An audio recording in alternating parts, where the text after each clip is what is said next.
from your backyard to your back in less than an hour. Quite happy with it. Look at it.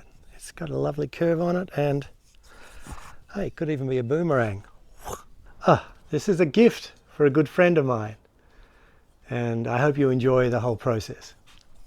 So we begin by heading into the jungle, into the rainforest, to get a little bit of timber.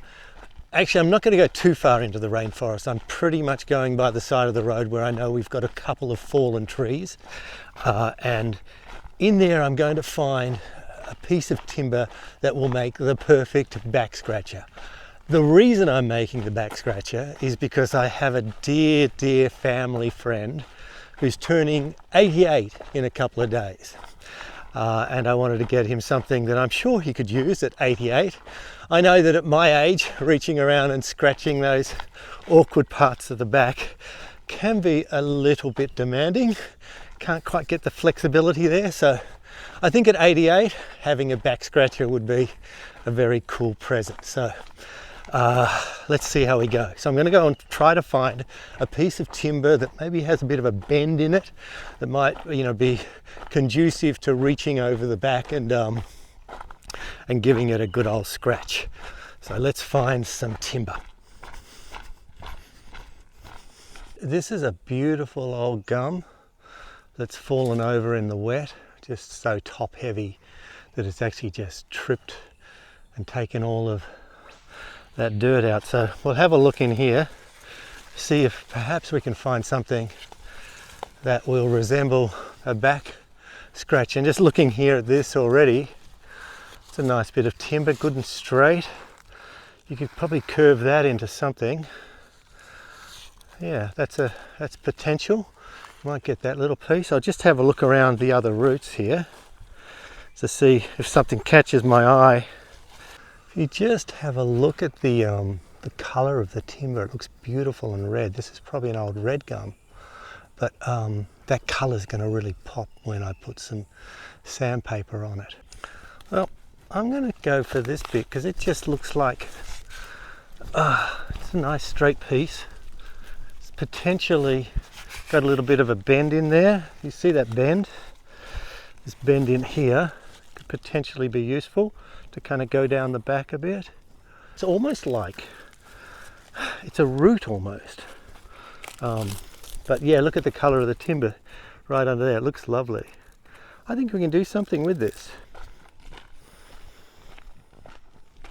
Here is our bit of timber in the workshop. So probably got about 3 meters here, so I could make quite a few back scratches. But what I'm looking for, well, here those cicadas go. Isn't that nice? That's my background music, cicadas. Just looking at this, I want to have something so it has a little bit of a curve. I'll show you some of the things that are online, DIY back scratches online, so you can see what they've done. So you want something with a little bit of a curve so that you can actually have something to hook on and scratch your back. But I'm probably just going to create that out of a piece of timber like this. I'm maybe look at a cut after the curve here, a cut right there, and then maybe put like a curve in there. And then that'll go back to about that length, probably about that length in all.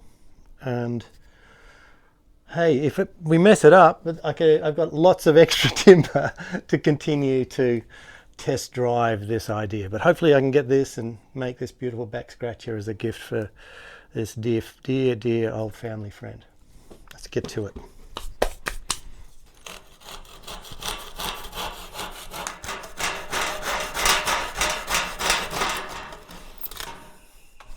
There's our length, like that.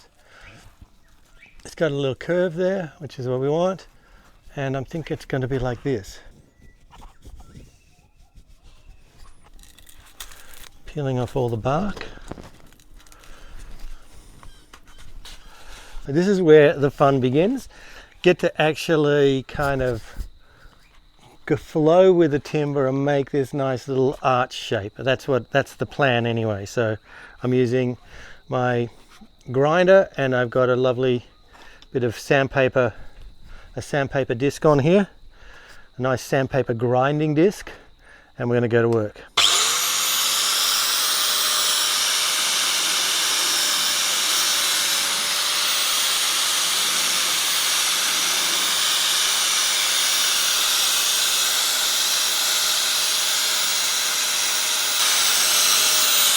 So as I grind away, I'm just going with the grain, just flowing with the grain and trying to make a little hook as I go. So that's the process here.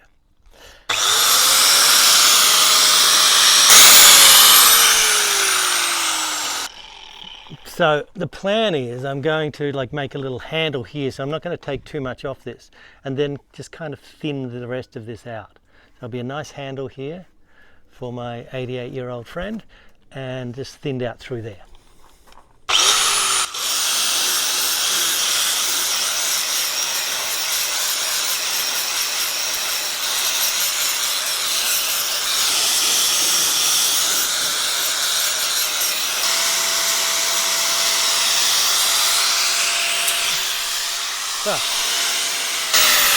Ooh, that was dangerous. Oh fuck, that was dangerous. I just got hit with little tiny bits of metal, because my grinder hit the edge of the metal table and just splattered up some bits of metal at me. Fortunately, I had my glasses on, because if that had gone in my eye, I'd probably be blind right now. So, or at least, you know, there'd be a bad injury, because I thought it'd come up and hit my face. I'm pretty sure I'm good in that regard. I'll just wander over and have a look. But that's just a good reminder. Wear gloves, wear eye protection, and don't be grinding close to any metal that's going to potentially come back and hit you in the face. Man, that was close. Okay, back to work on the birthday back scratcher.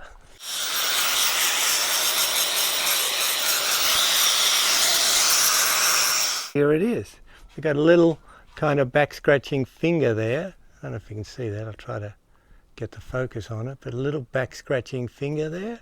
Oh yes, reaches nicely. Ah yes, yes. There we go, looking good. There's the handle, and there is our scratcher.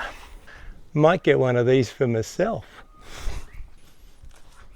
I'm going to use my Dremel, which is right here, to be able to just grind down and make the edges smooth and just finish off the final shape of this. It's not looking bad. It's pretty thin through here, so, you know, user beware. You can't, you know, lean back on it too hard or anything. It's still quite strong, because it's a nice, it's flexible, but it's a nice strong gum, so it's not going to snap easily. But, you know, clearly there's a little bit of a kind of a little bit narrow through there. I'm working on top of a board which is actually vacuuming out all of the sawdust, or most of the sawdust particles that I'm going to be getting with my Dremel. And it's basically, when I turn my Dremel on, the shop vac starts sucking, vacuuming up all the pieces, and hopefully that's going to reduce the amount of sawdust that I inhale. I've also got, as you can see here, a trusty little dust mask, which I'll use as we get into this. So let's get into this.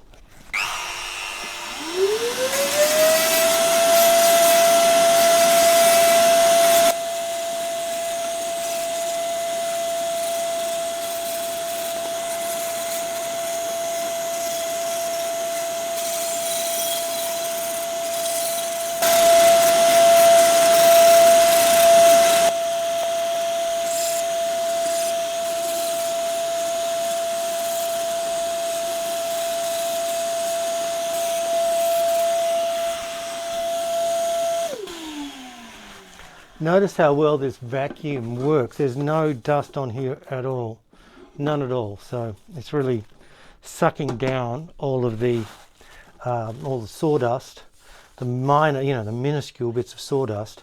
I'm going to engrave a little 88 on the handle somewhere, just to let my friend know that this was made especially for him on this most auspicious day. 88, what a number. In Chinese culture, 88, it means double happiness or double prosperity. So 88 is a very special number. And yeah, I'm going to just engrave that along here just to make this very much a bespoke little back scratcher for my friend on this amazingly special birthday.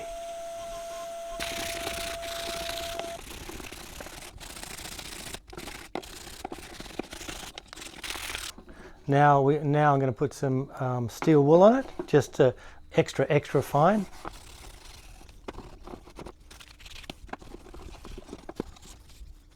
I'm going to add one more thing to this before we stain it. I'm going to drill a hole through here so that we can literally hang this up. It can be like a little hanging utensil. Just hang it up in the corner, hang it up in your kitchen utensils.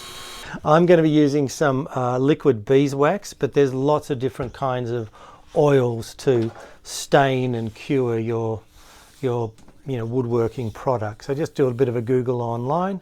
I'm going to have a look at this, see how it comes up. I could even put some gloss on this as well, just some gloss paint, but let's see how it goes with a little bit of oil, and then we'll go from there.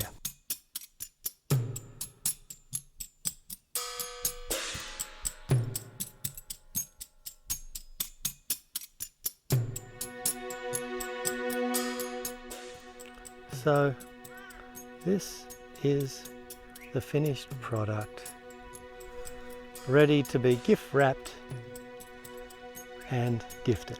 Hope you have fun making your back scratcher, and we'll see you next time.